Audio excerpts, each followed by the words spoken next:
ये जो भगवान की कथा है, ये दैहिक दैविक भौतिक तीनों तापों का नाश करने में समर्थ है। प्रसंग चल रहा था जब महाराज परीक्षित अपनी मृत्यु का ये संदेश सुन करके वैसा संतप्त नहीं हुए जैसा वो सोचकर इस बात से संतप्त हुए कि मेरे द्वारा ऐसे महापुरुष का अपराध कैसे बन गया। ये समाचार बहुत शीघ्र ही संपूर्ण देश में फैल गया कि महाराज परीक्षित को श्रृंगी ऋषि का शाप हो गया है, 7वें दिन तक्षक आएगा और उनको डसेगा और मृत्यु को प्राप्त हो जाएंगे। तो जितने भी ब्रह्म ऋषि महात्मा बड़े बड़े वो सब तुरंत वहां गंगा किनारे पहुंचे जहां परीक्षित जी विराजमान थे। भरी सभा है, अब बड़े बड़े ब्रह्म ऋषि महात्मा जन। ये देखो भगवत कृपा, किसी को बुलाया नहीं। परीक्षित तो कि कुछ खाऊंगा नहीं पीऊंगा नहीं, भगवत चिंतन करते हुए अपना शरीर छोड़ दूंगा, इस विचार से गंगा किनारे बैठे हुए जब बड़े बड़े महात्मा जन उनको घेर के बैठे हुए हैं, तब उन्होंने प्रश्न किया कि जो बहुत शीघ्र मरने वाला है उसके लिए मंगल विधान क्या हो सकता है। जो बहुत शीघ्र मृत्यु को प्राप्त होने वाला उसका परम कल्याण किससे हो सकता है। अब बहुत कम समय है, 7 दिन है। तो सब विचार परायण थे। इतने में ही देखा अजान बाहु कमल नेत्र दिगंबर, शरीर में कोई वस्त्र नहीं, 16 वर्ष की अवस्था, और श्रीमद् भागवत के श्लोकों का धीरे धीरे गुनगुनाते हुए गान करते हुए आ रहे हैं। और बहुत सी स्त्रियां और बच्चे उनके साथ खिलवाड़ कर रहे हैं, कोई पत्थर मार रहा है, कोई कुछ ऐसे, मतलब ऐसी उन्मत्त अवस्था से सुखदेव जी की। जे भी श्री सुखदेव जी वहां पधारे तो जितने भी सभासद थे उनमें उनके पिता भगवान व्यासदेव जी भी थे। भगवान व्यासदेव जी, भगवान पराशर जी और पराशर जी के बाबा वशिष्ठ जी भी वहां विराजमान थे। शक्ति पुत्र पराशर जी और शक्ति वशिष्ठ जी के पुत्र है।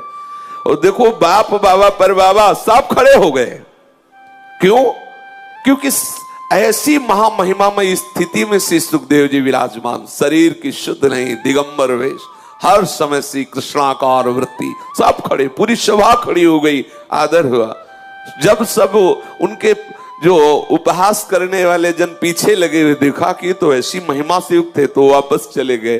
श्री परीक्षित जी ने पूजन किया श्री सुखदेव जी का, सुंदर बालुका के सुंदर मंच पर बैठे और प्रश्न किया श्री परीक्षित जी ने कि बहुत शीघ्र जो मरण धर्मा है उसको कैसे भगवत प्राप्ति हो, उसका परम कल्याण कैसे हो। श्री सुखदेव जी ने श्रीमद् भागवत रूपी महान रस महिमा में श्री कृष्ण स्वरूप उस ग्रंथ का वाचन किया, उस ग्रंथ को सुनाया श्री परीक्षित जी को। इधर मंत्रियों से जो गुप्त मंत्रणा हुई थी तो एक महल तैयार किया गया था, उसमें एक ही खंभा, महल ऊपर रचा गया है, एक ही खंभा, और उस खंभे के आसपास ऐसी औषधियां जिसको सर्प स्पर्श भी न कर सके, और बड़े बड़े मंत्र वेत्ता वहां खड़ी किए गए थे जो वायु का भी निरीक्षण कर रहे हैं कि अगर वायु भी प्रवेश कर रही है तो उनके मंत्र बल से वो पवित्र सुरक्षित होकर के वो देख करके कि कहीं वायु में कोई प्रवेश तो नहीं कर गया। ऐसे वायु का निरीक्षण परीक्षण, वायु की तक की सुरक्षा, ऐसी व्यवस्था मंत्रियों ने की। मंत्र के तत्व को जानने वाले बड़े बड़े विद्वानों को, बड़े बड़े ऋषियों को वहां बुलाया गया। एक ही खंभा, चारों तरफ से ऊपर नीचे सब मंत्र के द्वारा, औषधियों के द्वारा, विद्वान मंत्र वेत्ताओं के द्वारा सब सुरक्षित कर दिया गया। महाराज के लिए जितनी भी आवश्यक प्रबंध व्यवस्था थी सब मंत्रियों ने कर दिया। बड़ी बड़ी दिव्य औषधियां जुटा ली गई। अब चक्रवर्ती सम्राट हैं और बड़े बड़े वैद्यों को बुलाया गया, मंत्र सिद्ध ब्रह्म ऋषियों को नियुक्त कर दिया गया। धर्मज्ञ नरेश को सुरक्षित, जब श्री परीक्षित जी को भागवत सुना के श्री सुखदेव जी चले गए तो उसी महल में कि आप इस पर विराजमान हुए, और संपूर्ण सुरक्षा व्यवस्था तैयार की गई। अब महल में बैठे हुए महाराज से कोई भी नहीं मिल सकता, वायु भी प्रवेश करेगी तो उसका परीक्षण होगा। ऐसे ऐसे मंत्रवेत्ता हैं, वायु भी जाएगी तो परीक्षण करके, कहीं ऐसा नहीं कि वायु रूप धारण करके तक्षकनाग जा रहा हो। मंत्र शास्त्र के ज्ञाता एक द्विज श्रेष्ठ काश्यप नाम के ऋषि, कश्यप नहीं, कश्यप तो जिनसे गरुड़ और शेषनाग आदि की उत्पत्ति हुई, उनका नाम कश्यप ऋषि था। ये काश्यप नाम के ऋषि थे, बहुत ही अकिंचन थे। जब इनको सुनने को आया कि परीक्षित जी को तक्षक सर्प डसेगा, तो उन्होंने कहा ऐसे धर्मात्मा पुरुष की रक्षा मैं करूंगा। इस तक्षक की सामर्थ्य नहीं कि महाराज को मार सके। अगर ब्रह्म ऋषि श्रृंगी ऋषि ने उसे शाप दिया है तो मैं मंत्र बल से उसे बचाऊंगा। अतः उन्होंने नागराज तक्षक के डसे हुए का विष उतार कर जीवित करने की संपूर्ण विद्याओं से पारंगत होने के कारण यह निश्चय किया कि मैं जाऊंगा और ऐसा करूंगा तो लोक में एक धर्मात्मा राजा की रक्षा होगी, मेरा यश होगा और संपत्ति मुझे मिलेगी, क्योंकि वो परिवार के अकिंचन थे। अब वो तक्षक जब देखा कि वो तो इच्छाधारी नाग है और इच्छाधारी नागों में बहुत ही सामर्थ्य होती है, और ये तो साक्षात श्री कश्यप ऋषि से प्रकट हुए हैं, बड़े सामर्थ्यशाली हैं, ये सब महामहिमा में शक्तियों से संपन्न है। देखा कि बड़ी उतावली से काश्यप नाम का महात्मा जा रहा है, तो और सीधे उसी भवन की तरफ जा रहा है जहां सुरक्षा की गई है। तत्काल एक बूढ़े ब्राह्मण का वेश बना करके तक्षक ने काश्यप ऋषि से पूछा, ये बड़ी उतावली से कहां जा रहे हो और क्या करना चाहते हो? जब देखा कि तो ब्राह्मण ही है, तब उन काश्यप ने कहा कि कुरुकुल में उत्पन्न शत्रुदमन महाराज परीक्षित को आज संध्या होते होते नागराज तक्षक अपनी विषाग्नि से दग्ध करेगा, और वे राजा पांडवों की वंश परंपरा के हैं, अर्थात परम भक्तों की संतान है। मैं उनको सुरक्षित रखूंगा, मैं अपने मंत्र पराक्रम से उस तक्षक के विष को नहीं चढ़ने दूंगा। अतः अग्नि के समान तेजस्वी जब नागराज तक्षक डसेगा तो मैं मंत्र बल से तत्काल विषहीन कर दूंगा उनको। तो तक्षक हंसने लगा, बोले कभी देखा है तक्षक को? कभी तुमने तक्षक को देखा है? कभी अपनी विद्या का प्रयोग किया है कि तक्षक के समान कोई विषधारी डस ले और तुम्हारे जैसा कोई महात्मा उसको विष रहित कर दे? कभी सुना है तक्षक का नाम? कभी देखा है तक्षक को? तो उन्होंने कहा मैं इतनी सामर्थ्य से हूं युक्त, मैं किसी बल से कह रहा हूं। तो उन्होंने कहा देखो मैं तुम्हारे सामने तक्षक ही खड़ा हूं। और भयंकर रूप धारण करके तक्षक नाग प्रकट हुआ और कहा देख मेरे द्वारा काटे हुए को तो तू बचा सकता है तेरे में ऐसी सामर्थ्य? काश्यप ने कहा हां मैं अब भी कह रहा हूं तुम्हारे डसे हुए को तत्काल में विसरित कर दूंगा, ये मेरी विद्या बल है, मैंने बहुत बार अनुभव करके देखा है, तेरी सामर्थ्य नहीं कि तुम्हारा परीक्षित को मार सके। काश्यप से तक्षक ने कहा यदि इस जगत में मेरे हुए डसे रोगी की तुम चिकित्सा करने में समर्थ हो तो परीक्षा दो। तो काश्यप ने कहा बोलो क्या परीक्षा दे? तो उनका तुम्हारे पास यदि मंत्र बल है तो देखो ये बहुत बड़ा बट वृक्ष है। बट वृक्ष वैसे भी स्वाभाविक बहुत बड़ा होता है, उसकी जटाओं से दूसरा नया वृक्ष तैयार हो जाता है, बहुत बड़ा था। तक्षक ने कहा मैं इसे डसूंगा तो मेरा प्रभाव देखो और फिर तुम अपने मंत्र बल से दिखाओ। अगर मैं इस वट वृक्ष को भस्म कर दूं, तुम पुनः इसे हरा कर दो तो मैं जान लूंगा कि तुम्हारा मंत्र बल सिद्ध हो चुका है। काश्यप ने कहा नागराज ये तुम्हें इतना अभिमान है अपने विष का तो तुम तत्काल डसो।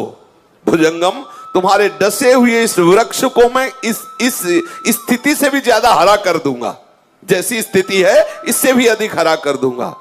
महात्मा काश्यप के ऐसा कहने पर सर्पों में श्रेष्ठ नागराज तक्षक ने निकट जाकर के जेव ही फुंकार मारी। उस महाकाय विषधर सर्प के डसते ही संपूर्ण आग लग गई उस वृक्ष में, हरा वृक्ष जल करके राख हो गया।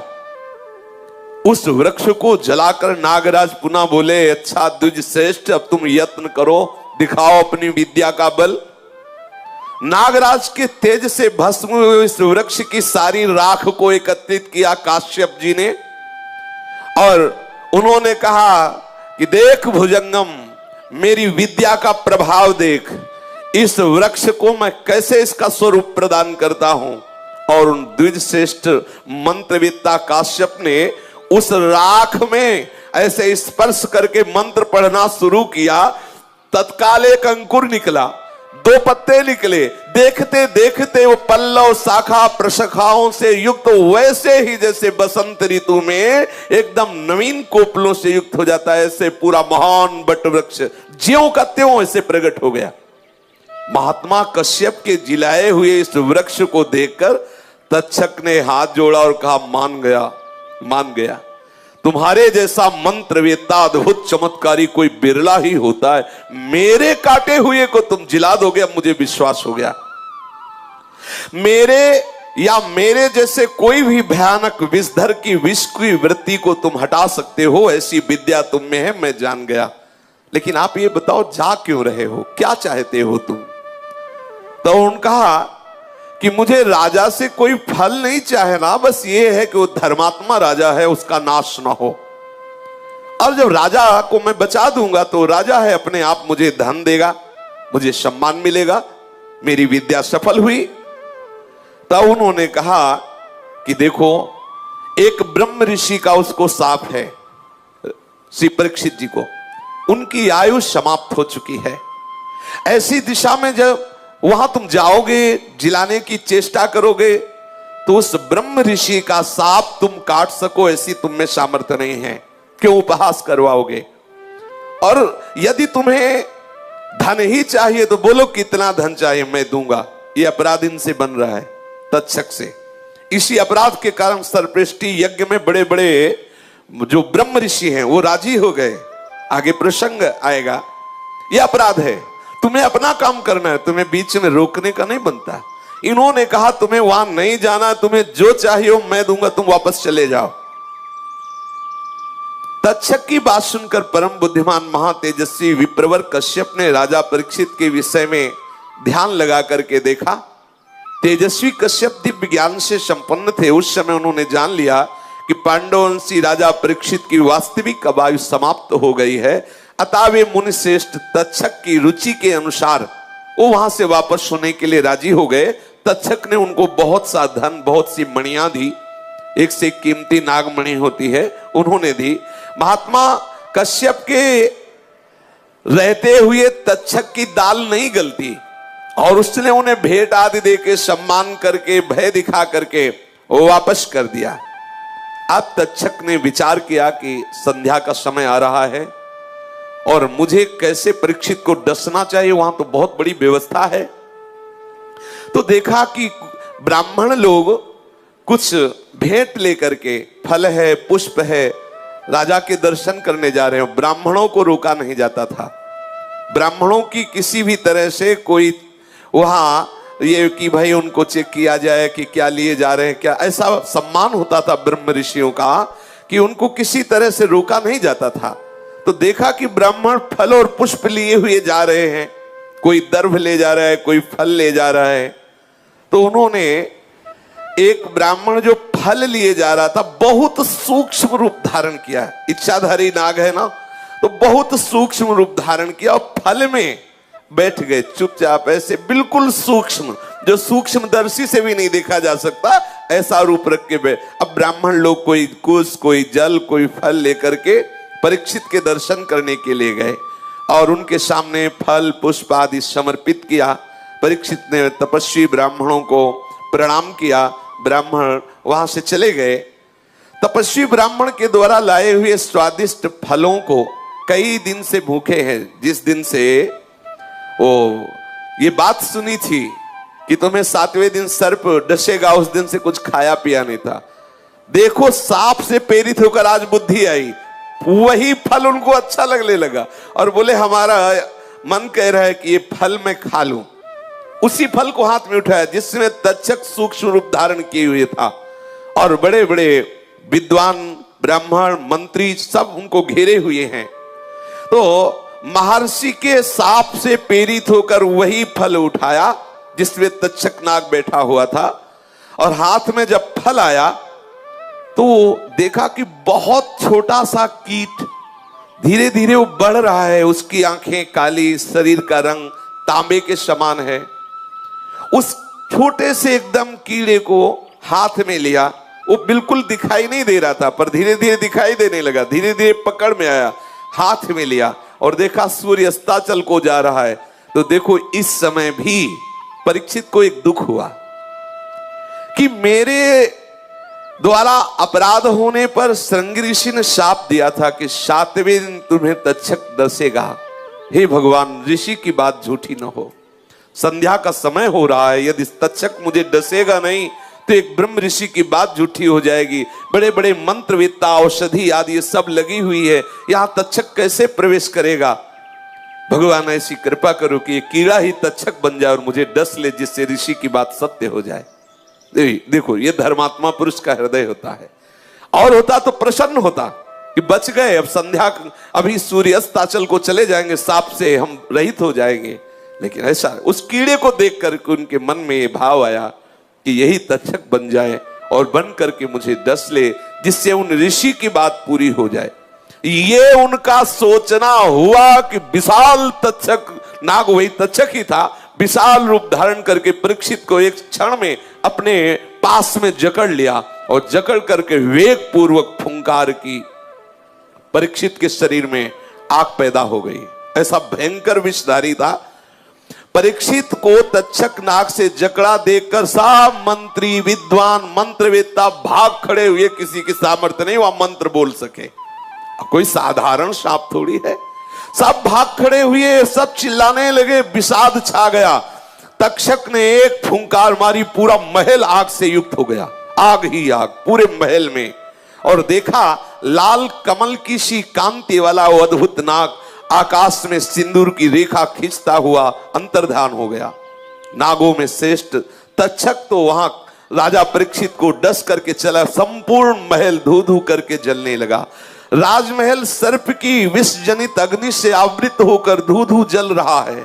सब महान भय से युक्त हो रहे हैं, सब भाग रहे हैं। कोई कोई भाग कर किसी दिशा की शरण ले रहा, कोई किसी दिशा की शरण ले रहा है। और देखते देखते पूरे महल को भस्म कर दिया तक्षक की विषाग्नि ने। तक्षक की विषाग्नि द्वारा राजा परीक्षित के दग्ध हो जाने पर उनकी समस्त पारलौकिक क्रियाएं करके पवित्र ब्राह्मण, राजपुरोहित, उन महाराज के मंत्री तथा समस्त पूर्ववासी मनुष्यों ने मिलकर के उन्हीं के पुत्र, जिनकी अवस्था भी बहुत छोटी थी, राजा परीक्षित ने पहले ही आज्ञा कर दी थी, उन्हें राजा बनाया गया। कुरुकुल का वह श्रेष्ठ वीर अपने शत्रुओं को परास्त करने की सामर्थ्य रखता था, यद्यपि बालक ही थे, जिनका नाम था जन्मेजय। बचपन में ही ये बहुत ही विवेकवान, बुद्धिमान, श्रेष्ठ पुरुषों के समान बुद्धि रखते थे तो बालक जन्मेजय जी। ये अपने वीर प्रपितामह महाराज युधिष्ठिर की भांति थे श्री जन्मेजय जी। इनको राजा बनाया गया। एक दिन ये सिंहासन पर सुखासन में बैठे हुए हैं, तब इन्होंने बुलाया मंत्रियों को और विद्वानों को। उन्होंने कहा कि मेरे पिता को शाप हुआ, श्रृंगी ऋषि ने शाप दिया। क्या कोई ऐसा मंत्रवेत्ता नहीं था कि मेरे पिता को बचा लेता? तो उसमें मंत्रियों ने कहा कि महाराज, मुझे बाद में सूचना मिली थी, बाद में एक सूचना मिली थी कि तक्षक ने काश्यप नाम के ऋषि को धन देकर वापस कर दिया था और वो बचाने की सामर्थ्य रखते थे। ये बात तक्षक को पता चल गई, क्योंकि उसके डसे हुए बट वृक्ष को उन्होंने उसी के सामने जीवित कर दिया था। यदि वो आते तो माना कि आयु समाप्त हो गई थी, लेकिन वो अपने मंत्र बल से पुनः उन्हें विष रहित करके जीवित कर देते। पक्की बात थी, मंत्रवेत्ता थे काश्यप ऋषि। ब्राह्मण के चले जाने पर तक्षक ने छल पूर्वक भूपाल को डसा। वो तक्षक के रूप में नहीं गया, वो ब्राह्मणों के हाथ में जो फल भेंट थी उसमें वो गया और उसने ऐसा डसा नहीं। हमारी पूरी सावधानी थी। यद्यपि ये बड़ा निष्ठुर प्रसंग है, दुखदायक है, लेकिन महाराज जब आप पूछ रहे हैं तो मैंने बताया। ये सब हमने अपनी कानों से सुना है कि इसमें प्रधान दोष तक्षक का था। महाराज, इस तक्षक ने तुम्हारे पिता राजा परीक्षित का बड़ा अपमान किया, तिरस्कार किया। इसने महर्षि उतंक को भी बहुत तंग किया है और ये तुम जैसे महान बलशाली राजा के होते हुए स्वतंत्र रूप से चैन से सांस ले पा रहा है, ये मुझे अच्छा नहीं लग रहा, मंत्रियों ने कहा। तो जन्मेजय ने कहा कि मुझे प्रमाण चाहिए। क्योंकि हम कोई भी कार्य ऐसा नहीं करेंगे तुम्हारी केवल सुनी हुई बात से करें। शत्रुओं का दमन करने वाले राजा जन्मेजय ने कहा, मुझे प्रमाण बताओ, ये बात तुमको किसने बताई?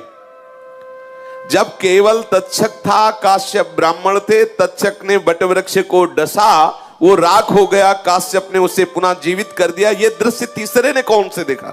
ये राजा है, क्योंकि हमें प्रमाण चाहिए। या तो काश्यप ऋषि यहां आकर के बताएं कि उन्होंने ऐसा, नहीं तो तुम्हें कैसे पता चला? काश्यप ऋषि ने बताया नहीं, तक्षक ने बताया नहीं, ऐसे कैसे आप कह सकते हैं? जन्मेजय ने कहा, उस वृक्ष के डसे जाने और फिर उसे काश्यप को वापस किया तक्षक ने, यह बात तुम्हें कैसे पता चली? यह बात हमें आश्चर्य की लग रही है। और आप यदि इसका ठीक निर्णय करके मुझे बता दे, फिर आप देखें मेरा शासन क्या होता है उस तक्षक के ऊपर। पाप आत्मा नीच सर्प ने यह सोचा होगा कि कोई उस पर शासन नहीं कर सकता। जन्मेजय ने कहा, यदि ठीक निर्णय करके आप बताओ कि उसका दोष है, तो फिर मैं विचार करता हूं उसको कैसे दंड दिया जाए।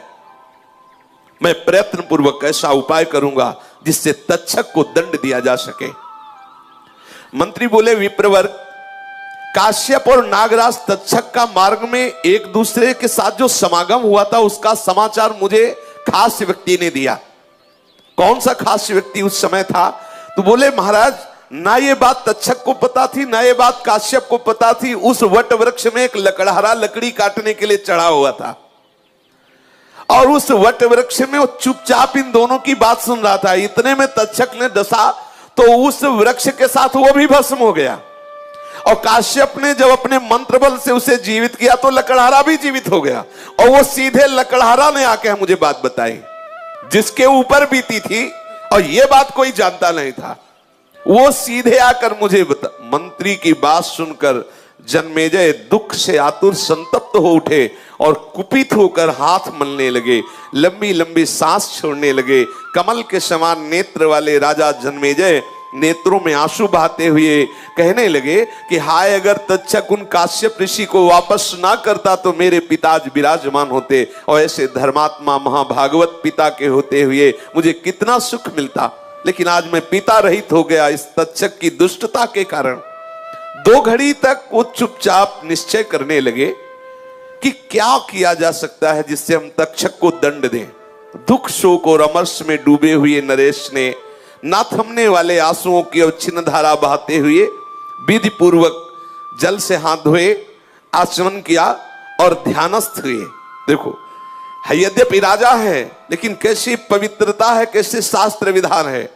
और ध्यानस्थ होकर के मंत्रियों से कहा, मेरे पिता के स्वर्ग लोक गमन में, अर्थात उनकी मृत्यु का कारण मैंने जान लिया, निश्चय कर लिया। ये दुरात्मा तक्षक बीच में क्यों कूद पड़ा? नहीं तो काश्यप ऋषि उन्हें जीवित कर देते। श्रृंगी ऋषि ने श्राप दिया तो काश्यप ऋषि बचा लेते। उस समय क्या होता है, उनका श्राप भी हो जाता और हमारे पिता भी बच जाते। ये दुष्ट है जिसने काश्यप को लौटा दिया।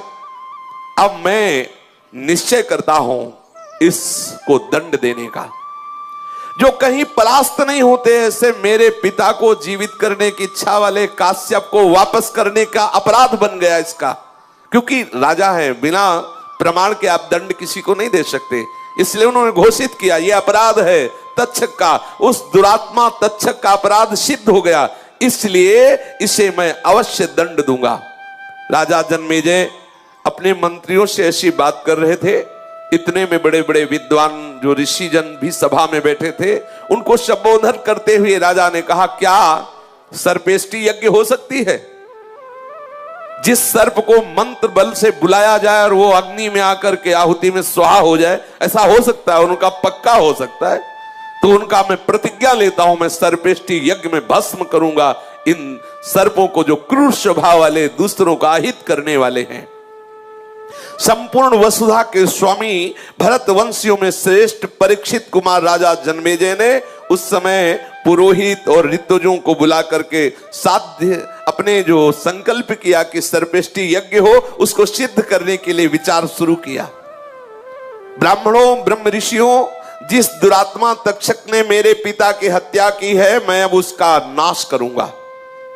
आप लोगों से मुझे पता चला कि सर्पेष्टि यज्ञ में उसे भस्म किया जा सकता है। उस पापी सर्प को जलाकर भस्म कर दूंगा, पक्का निश्चय हो गया मेरा। इसके लिए एक यज्ञ की वेदी तैयार करो, जिसका देवताओं ने जो निश्चय किया, अर्थात सर्पेष्टि यज्ञ का विधान शास्त्रों में है, और पर उसको कोई सहज में नहीं कर सकता। उसके लिए वैसे मंत्रवेत्ता चाहिए, वैसा जजमान सामर्थ्यशाली चाहिए। उस यज्ञ का अनुष्ठान करने वाला आपके सिवा दूसरा कोई नहीं हो सकता, ऐसा विद्वानों ने भी बताया, ब्रह्म ऋषियों ने बताया। और यज्ञ का विधान हमको संपूर्ण रूप से मालूम है। ऋतुजों के ऐसा कहने पर राज ऋषि जन्मेजय को विश्वास हो गया कि आप तक्षक निश्चय ही प्रज्वलित अग्नि के मुख में आकर भस्म हो जाएगा। ब्राह्मणों से कहा, ठीक है, मैं संकल्प लेता हूं, यज्ञ का अनुष्ठान करूंगा। आप लोग उसके लिए सामग्री और व्यवस्था बोलिए, क्या क्या होना चाहिए, कैसे होना चाहिए। ऋतुजों ने तत्काल शास्त्रीय विधि प्रारंभ की। यज्ञ मंडप बनाने के लिए भूमि को नापना प्रारंभ किया गया। और जानते हो, ऐसा थोड़ी हवन कुंड बना था कि इतना बना हो। कई कई योजन का एक एक सांप था, कई कई योजन का। और जानते हो, उनकी चर्बी जैसे नहर निकलती है, ऐसे निकली। तो ऐसी व्यवस्था की गई। ऋत्वज वेदों के यथावत विद्वान, बड़े बड़े तपस्वी, जो विधि पूर्वक यज्ञ का अनुष्ठान जानते थे। पूरी नाप शुरू हुई। वही एक ज्योतिषाचार्य खड़े थे। ठीक समय पे जब नाप शुरू हुई, तत्काल उन्होंने गणित लगाई और कहा, महाराज, ये जो सर्प सत्र होने वाला है, इसकी मुझे सूचना मिल गई आपके नाप रखते ही। ये पूरा नहीं होगा, क्योंकि जिस घड़ी में नाप शुरू हुई, उस घड़ी से मैंने ऐसे ऐसे ऐसे ज्योतिषाचार्य जे ही नाप रखी, वो चुपचाप खड़े देख रहे थे। देखते ही वह तुरंत रुका और कहा, यज्ञ तो होगी लेकिन पूर्ण नहीं होगी, क्योंकि जिस घड़ी में नाप शुरू हुई, वो घड़ी बता रही कि यज्ञ पूर्ण होने वाली नहीं है। बड़े बड़े अनुभवी सूत्रधार शिल्पवेत्ता बुलाए गए। यज्ञ मंडप की क्रिया प्रारंभ हुई। बड़ा यज्ञ का घोष हुआ, अर्थात पूरी जनता में प्रचार प्रसार हो रहा है कि सर्पेष्टि यज्ञ हो रही है। जन्मेजय जी यज्ञ दीक्षा के लेने के पहले समस्त सेवकों को ये आदेश किया कि जब मेरे ज्योतिषाचार्य ने कह दिया कि यज्ञ में कोई विघ्न डालेगा, तो मेरी बिना आज्ञा के कोई भी ब्रह्म ऋषि, कोई भी ब्रह्मवेत्ता, कोई भी प्रवेश नहीं करेगा। जिनको मैं चयन करूंगा वही अंदर आएंगे, बकाया मेरे सामने भी कोई ना आवे, ऐसी व्यवस्था कर लो। यज्ञ का कोई भी विघ्न हम बर्दाश्त नहीं करेंगे, तक्षक को स्वाहा करके ही रहेंगे। तदनंतर सर्प यज्ञ की विधि प्रारंभ हुई। याजक विधि पूर्वक अपने कार्य में संलग्न हुए। सबकी आंखें लाल हो रही थी, क्योंकि वैसे ही भावावेश करना होगा। सब मंत्रवेत्ता ब्रह्म ऋषि क्रोध से युक्त, तभी तो ऐसी भयंकर यज्ञ होगी। वे सभी ऋत्वजों ने काले वस्त्र पहने, बड़े मंत्रोच्चारण पूर्वक स्वाभाविक अग्नि प्रकट की गई। ऐसा थोड़ी था कि दिया सलाई से लगाया जाए। मंत्रों के प्रभाव से आवाहन किया गया, साक्षात अग्नि प्रकाशित हो गए। समस्त सर्पों के हृदय में कपकपी पैदा हो गई। अब वहां मंत्रवेत्ताओं के सामने केवल मंत्र में नाम लगाया जाता था। बोले अब कौन आएगा, बोले अमुक नाग, तो पूरा वंश स्वाहा, पूरे से चले आ रहे हैं ऐसे, और स्वाहा जिसका नाम लिया जाए। अब तो तड़पड़ाते हुए, दीन स्वर से पुकारते हुए, बड़े बड़े भयंकर कई कई फण वाले, सैकड़ों सैकड़ों फण वाले फुफकारते हुए सांप उसमें गिरने लगे। आग में उछलते गिरते, सांस लेते भस्म हो जाते। और मंत्रवेत्ता सब मंत्र उच्चारण, सावधानी पूर्वक मंत्र उच्चारण करते। कोई सफेद सर्पों का झुंड, कोई काले सर्पों का झुंड, कोई नीले सर्पों का झुंड, कोई बड़े बूढ़े सर्प, कोई बच्चे, जैसे जैसे जिस कुल के सर्प का नाम लिया जाता, पूरे परिवार सहित ऐसे स्वाहा होने लगे। कोई कोश योजन मात्रा ही गोकर्णस्य प्रमाणतः पतन्त्यजस्रं वेगेन वह्नावग्निमतांबर। कोई 1 कोस लंबा तो कोई 4 कोस लंबा और तगड़ा, ऐसे ऐसे सांप। और कोई कोई इतने जहरीले कि गाय के कान के समान केवल जितना गाय का कान। और लेकिन भयंकर वो जो विष वाले छोटे बड़े मोटे ये सब आहुतियों में आने लगे। लाखों करोड़ों अरबों सर्पों को स्वाहा किया जाने लगा। कुछ सर्पों की आकृति घोड़े के समान, कुछ की हाथी के समान, कितने ही विशाल महाबली गजराजों को मात करने वाले, कोई पहाड़ जैसे भयंकर शरीर वाले, ऐसे ऐसे ऐसे भयंकर सर्प जो भयंकर विष छोड़ करके प्रजा का नाश करने वाले बहुसंख्यक सर्पों की आहुति होने लगी। पांडववंशी बुद्धिमान राजा जन्मेजय बैठे हुए जैसे जैसे देख रहे हैं ऋषि संकल्प कर रहे हैं, वैसे वैसे भयंकर भयंकर सर्प आग में आके स्वाहा होते जाने लगे। अब तो उन महर्षियों ने जिन्होंने ये सर्पेष्टि यज्ञ में मंत्र बोल रहे हैं उनके परिचय। ऋत्विज सदस्य साहब चंड भार्गव नाम के जो प्रधान हैं, यज्ञ वेद वेत्ताओं में श्रेष्ठ है, वो सब जितनी मंडली है वो सबके ऊपर विराजमान है ये चंड भार्गव जी। उनका जन्म च्यवन मुनि के वंश में हुआ है। ये बड़े ही मंत्रवेत्ता हैं, जो संकल्प करते हैं वैसे ही प्रकाशित हो जाता है, जैसा संकल्प करें। फिर शिष्यों सहित भगवान व्यास देव जी भी इस यज्ञ में हैं। उद्दालक, प्रमतक, श्वेतकेतु, पिंगल, असित, देवल, नारद, पर्वत, आत्रेय, कुंड, जठर, कालघट, वात्स्य, जप और स्वाध्याय में परम प्रवीण सुतस्त्रवा, कोहल, देव शर्मा, मोदगल्य, समसौरभ, ऐसे बड़े बड़े मंत्रवेत्ता सर्पेष्टि यज्ञ करवा रहे हैं। उस महान यज्ञ सर्प सत्र में ज्यों ज्यों ऋत्विज लोग नाम लेके आहुति देते वैसे वैसे भयंकर वही नामधारी सर्प आकर गिरते।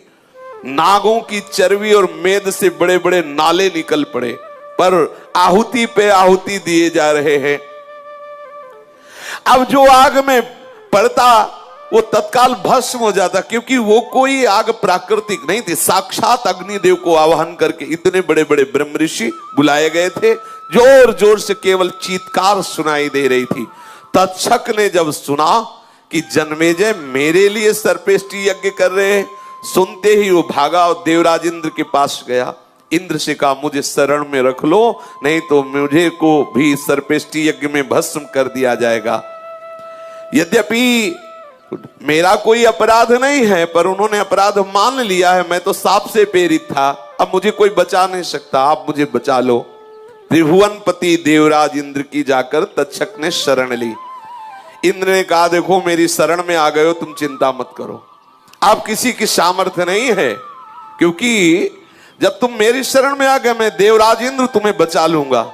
नागराज अब तुम्हें भय नहीं करना चाहिए, तुम्हें कोई नहीं मार सकता, कदापि नहीं मार सकता, ऐसा देवराज इंद्र ने उनको अभय दिया। अब इंद्र के इस प्रकार आश्वासन मिलने पर वो इंद्र भवन में ही उनके सिंहासन पर लिपट कर सुरक्षित हो गया कि बच गए। अब हमें सर्पेष्टि यज्ञ में नहीं जाना पड़ेगा, अब वहां निरंतर यज्ञ में आहुति पे आहुति दी जा रही है। अब तो वासुकी नाग को बड़ा भय हुआ, वो बहुत ही हृदय में व्याकुल है, उनको तो चक्कर आने लगा। वो अपनी बहन के पास गए, जरत्कारु के पास, और कहा मेरे अंगों में जलन पैदा हो रही, अब मुझे दिशाएं भी नहीं सूझ रही, मेरा शरीर शिथिल हो रहा है, कब मैं वासुकी स्वाहा कब हो जाए। अब कभी भी बोल दे तो वहां जाना पड़ेगा। मेरे नेत्र घूम रहे, हृदय विदीर्ण हो रहा है, जान पड़ता है कि अब बस प्रज्वलित अग्नि में मैं गिरने वाला ही हूं, जहां वहां मंत्र बोला गया मैं पहुंच जाऊंगा। ये जन्मेजय की यज्ञ हमारे पूरे परिवार का विनाश करने के लिए निश्चय हो गई है, अब हम मुझे बचा लो। मैंने विवाह जरत्कार ऋषि से इसीलिए किया था कि यज्ञ रुकी जा सके, तुम बांधवों सहित हमारी सबकी रक्षा कर लो, मैं तुम्हारे हाथ जोड़ता हूं। और ब्रह्मा जी ने विधान बताया है कि तुम्हारा परम भक्त पुत्र आस्तिक वहां पहुंच गया तो यज्ञ बंद हो जाएगी, और पहले से ही व्यवस्था है कि कोई भी ब्रह्म ऋषि भी यहां प्रवेश न करने पावे। बंधु बांधवों सहित मेरे जीवन को संकट से छुड़ाने के लिए वेद वेत्ता परम भक्त पुत्र कुमार आस्तिक ही रक्षा कर सकता है, जो वृद्ध पुरुषों के लिए भी बहुत आदरणीय है, इसलिए तुम ऐसा करो। जरत्कारु नागराज वासुकी के कथनानुसार अपने पुत्र को बुलाया और बोला कि मेरे भैया को निमित्त बना करके तुम्हारे पिता के साथ मेरा विवाह किया गया था, और उसका कारण यही था कि तुम प्रकट हो जिससे दोनों कुलों का उद्धार हो, तुम्हारे पिता के पितरों का उद्धार हो और मेरे भाई आदि की, मेरे वंश की रक्षा हो। तो आस्तिक जी ने पूछा, मां, ये वासुकी नाग को निमित्त लेकर पिताजी के साथ तुम्हारा विवाह किया था, उसे मैं ठीक ठीक से समझना चाहता हूं कि उद्देश्य पूर्ण क्या होगा। जरत्कार ने कहा, नागों की माता कद्रु नाम से विख्यात है, उन्होंने किसी समय रुष्ट होकर अपने पुत्र को शाप दे दिया था, और उस शाप का भी कारण छल से ही हुआ, क्योंकि उच्चैःश्रवा श्वेत था और शर्त लगाई थी कि पूंछ उनकी काली है, तो जो सांप उसमें लिपटने के लिए तैयार नहीं हुए थे उनको शाप दे दिया था। कद्रु ने जब इस प्रकार शाप दिया था तो लोक पितामह ब्रह्मा जी भी उपस्थित थे और उन्होंने उनका अनुमोदन किया। मेरे बेटा, वासुकी मेरा भाई है और उसकी रक्षा करना है। जिस समय वासुकी नाग ने अमृत मंथन में सहयोग दिया था तो देवता लोग उनको बहुत प्रसन्नता पूर्वक स्वीकार किए थे। वासुकी नाग ने उस समय कहा कि अमृत निकला, मुझे अमृत नहीं चाहिए, मुझे बचाने का उपाय चाहिए, क्योंकि जन्मेजय की सर्पेष्टि यज्ञ में भस्म होने का मां ने शाप दे दिया है। तो देवताओं ने मेरी भाई की सहायता के लिए उनको ब्रह्मा जी के पास ले गए। ब्रह्मा जी ने बताया था कि यदि तुम पहुंच जाओगे यज्ञ में तो सर्पों की बचत हो जाएगी, तुम्हारे द्वारा सर्पेष्टि यज्ञ बंद हो जाएगी। आस्तिक ने जब ये वचन सुना मां के, तो मां से कहा कि आप चिंता मत करो।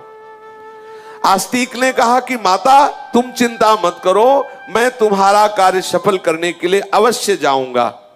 और आस्तिक जी वहां से पहुंचे। जब यज्ञ मंडप के निकट पहुंचे तो पुण्यवानों में श्रेष्ठ जन्मेजय जी के द्वारा सुरक्षा थी। विप्रवर आस्तिक ने वहीं से श्लोकों द्वारा यज्ञ की स्तुति प्रारंभ कर दी। बड़े विद्वान थे।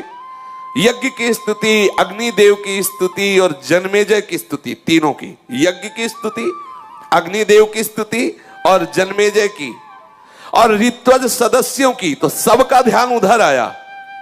जैसे कोई मंत्रवेत्ता उच्चारण कर रहे थे मंत्र, उनका भी ध्यान उधर गया सबका, और वहां प्रवेश होने दिया नहीं जा रहा था। जन्मेजय की भी दृष्टि गई। तब उन्होंने कहा कि जन्मेजय, सोमस्य यज्ञो वरुणस्य यज्ञः प्रजापतिर्यज्ञ आसीत् प्रयागे तथा यगोयम तव भारताग्र परीक्षित स्वस्ति नोस्तु प्रियेभ्यः। हे जन्मेजय, चंद्रमा का जैसा यज्ञ हुआ था, वरुण ने जैसा यज्ञ किया था, प्रयाग में प्रजापति ब्रह्मा जी का जैसा यज्ञ हुआ था, वैसे ही समस्त सद्गुणों से महामहिमा में तुम्हारा यज्ञ हो रहा है। तुम्हारा यज्ञ बहुत उत्तम गुणों से युक्त है, पर इसका परिणाम ये हो कि मेरे प्रियजनों का कल्याण हो, मेरे प्रियजनों का कल्याण हो। ऐसे उन्होंने कई श्लोकों द्वारा स्तवन किया। जब ऋतुजों के सामने, सदस्यों के सामने जन्मेजय की स्तुति की, यज्ञ की स्तुति की, तो मन खिंचता है। स्तुति सुनकर सबका खिंचता है। तब जन्मेजय जी ने, व्यास भगवान जो समस्त लौकिक पारलौकिक को जानने वाले हैं, उनके समान कोई ऋत्वज नहीं है, उनसे और भी जो शिष्यगण थे उनसे कहा कि बहुत सुंदर ब्राह्मण बालक है और बहुत सुंदर बोल रहा है, इससे तो कोई हानि होने वाली है नहीं, इसको अंदर बुला लिया जाए। तो और अंदर निषेध था। इतने मृदु वचन बोले, इतने महिमामय वचन बोले कि सबका हृदय खिंच गया। और जे भी नजदीक जा रहे तो उन्होंने कहा आस्तिक ने कि मृत्यु लोक में तुम्हारे सिवा ऐसा कोई राजा नहीं जो तुम्हारी भांति प्रजा का पालन कर सके और ब्रह्म ऋषियों का आदर कर सके। मैं तुमसे बहुत प्रसन्न हूं। तुम साक्षात वरुण धर्मराज यम के समान प्रभावशाली हो, इसलिए मैं तुम्हारा स्तवन कर रहा हूं, केवल तुम्हें खुशी करने के लिए नहीं। तुम तो खटवांग नाभाग दिलीप के समान प्रतापी हो। तुम्हारा प्रताप तो बड़ा, अब जो बड़ा ही सुनने में तो अच्छा लगता ही है। आस्तिक के इस प्रकार स्तुति करने पर यजमान जन्मेजय, सदस्य ऋत्वज और साक्षात अग्निदेव बड़े प्रसन्न हो गए। और राजा जन्मेजय ने कहा, इन जो ब्राह्मण बालक हैं इनको सादर यज्ञ मंडप पर लाया जाए। दिखाई तो दे रहे हैं बालक जैसे, लेकिन ये तो बहुत वयोवृद्ध है, मेरा हृदय उमग रहा, मैं इनको वरदान देना चाहता हूं। जन्मेजय जी ने कहा, आप लोग अच्छी तरह जानते हैं मैंने जो भी निर्णय किया सही निर्णय किया है। जन्मेजय कह रहे हैं, इसलिए ये बोल रहे हैं मैंने सही निर्णय किया कि मुझे बालक जान करके कहीं कोई ऐसा ना कहे। मैं जो भी निर्णय करता हूं सही निर्णय करता हूं। यद्यपि ये सामने ब्राह्मण बालक दिखाई दे रहे तो भी ये बहुत सम्माननीय है, क्योंकि इनकी विद्वता, इनका ज्ञान, इनका तेज बहुत अद्भुत है। जन्मेजय जी ने ऐसा कह करके उन्हें आने के लिए आज्ञा दे दी। अब वो अंदर प्रवेश के एकदम ध्यान गया जन्मेजय जी का। जन्मेजय जी ने कहा, जिसके लिए मैंने यज्ञ किया अभी तक तो आया ही नहीं, अभी तक तो तक्षक आया ही नहीं, जिससे कार्य की पूर्ति होनी है। ये तक्षक सर्प क्यों नहीं आ रहा, आप लोग बताइए। तो ब्राह्मणों ने कहा कि मंत्र पढ़कर उसके पूरे परिवार को तो स्वाहा कर दिया है। अपने परिवार में उस तक्षक के वंश में केवल तक्षक ही रह गया है, और वो इसलिए नहीं आ पा रहा है कि देवराज इंद्र ने उससे शरण दे दी है और देवराज के सिंहासन पर चिपका हुआ है, लिपटा हुआ है। देवराज इंद्र का सिंहासन है, उस पे वो आश्रय लिए है, इसलिए मेरा मंत्र काम नहीं कर पा रहा और वो उसको नहीं ला पा रहा।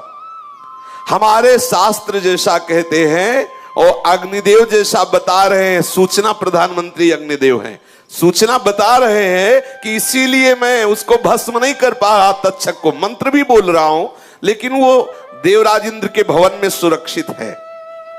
लाल नेत्रों वाले पुण्यवेत्ता महात्मा ये जब सुने जन्मेजय जी को ये बताए, अग्निदेव ने उन महात्माओं को बताया कि आप चाहे जितना मंत्र पढ़ लो, वो देवराज इंद्र की शरण में चला गया है, अब आना मुश्किल है। अब नागराज को कैसे भस्म किया जाए, ये सुन करके यजमान जन्मेजय ने संतप्त होकर कहा, मेरी सारी यज्ञ का मतलब क्या रहा? यदि उस दुष्ट को दंड न दिया गया तो मतलब क्या रहा? तो बोले महाराज अब एक ही उपाय है। बोले क्या उपाय है? बोले फिर आवाहन सहित देवराज को स्वाहा बोलना पड़ेगा। बोले बोल दो। उन्होंने कहा बोल, अगर देवराज ने शरण, तो बोले ऐसा हो सकता है? बोले ऐसा अभी हो सकता है, आप आदेश करो, मैं मंत्र में आवाहन करूंगा, मैं देवराज सहित तक्षक सहित सिंहासन सहित स्वाहा हो जाएगा। मंत्रों में बड़ी सामर्थ्य है। जन्मेजय ने कह दिया तथास्तु, ऐसा ही करो, ऐसा ही करो। अब तो जे ही वेदवेत्रा उन ब्रह्म ऋषियों ने आवाहन किया तो देवराज इंद्र विमान सहित आकाश में चक्कर लगाने लगे। अब देवता, अप्सराएं और विद्याधर, गंधर्व जो उनका गान कर, वो राजा है, जैसे कोई भी प्रधान अधिकारी आता है तो उनके पार्षद आते, ऐसे जो मंत्र बोला गया, मैं देवराज सहित सिंहासन सहित तक्षक सहित, तो उनके आसपास उनके विद्याधर, गंधर्व, अप्सराएं जो यश गाने वाले, वो सब पूरे परिकर सहित आकाश में दिखाई देने लगे। चक्कर काटने लगा विमान। आस्तिक जी ने गुप्त रूप से उसी समय बोल दिया तिष्ठ। एक शब्द बोला तिष्ठ, वही रुक जाओ।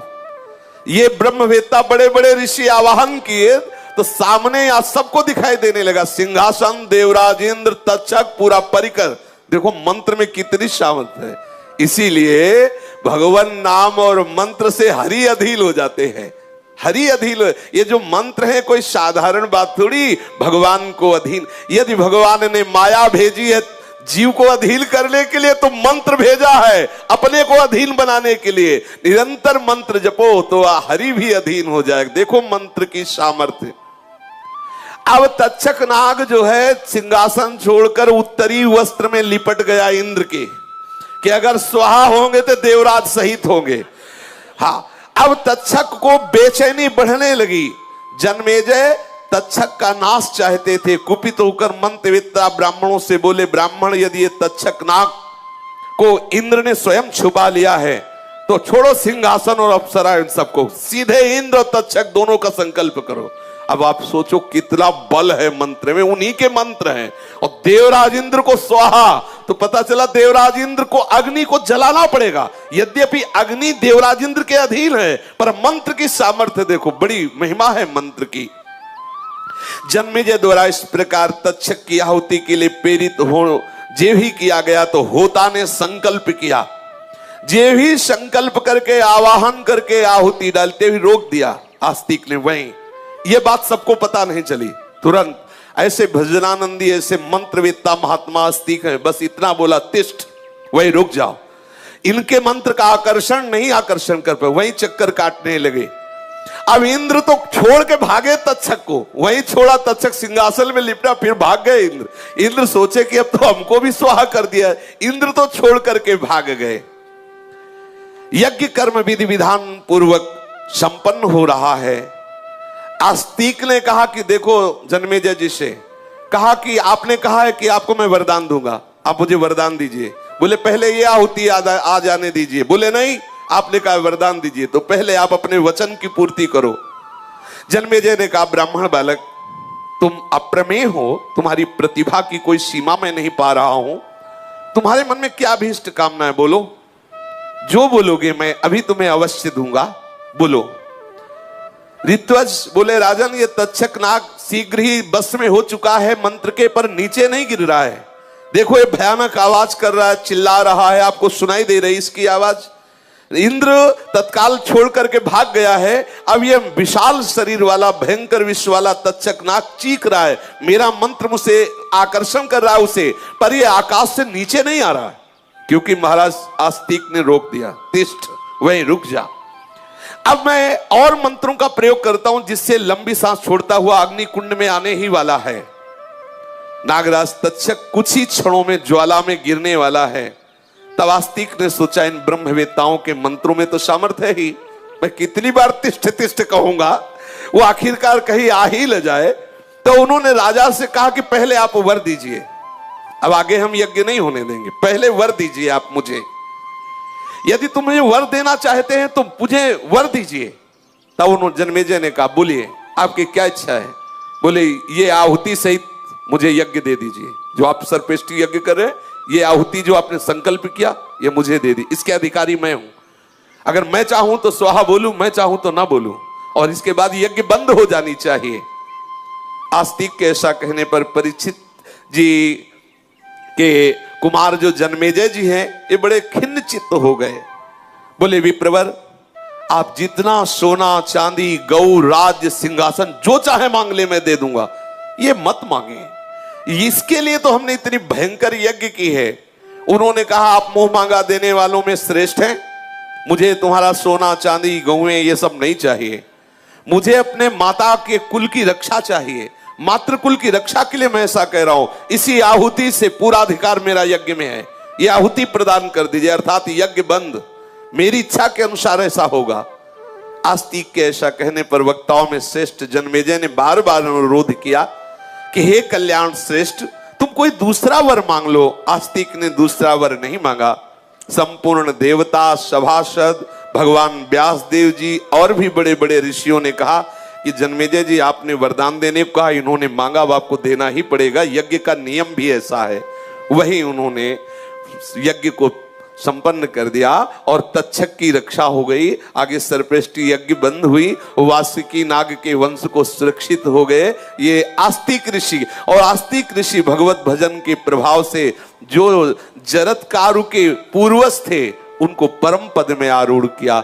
अगर एक भी पुत्र परिवार में भगवत भक्त प्रकट हो जाए तो माता के कुल का और पिता के कुल का दोनों को संकट निवृत्ति करके भगवत प्राप्ति कराने में समर्थ हो जाता है।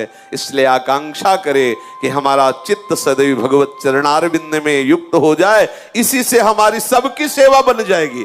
जो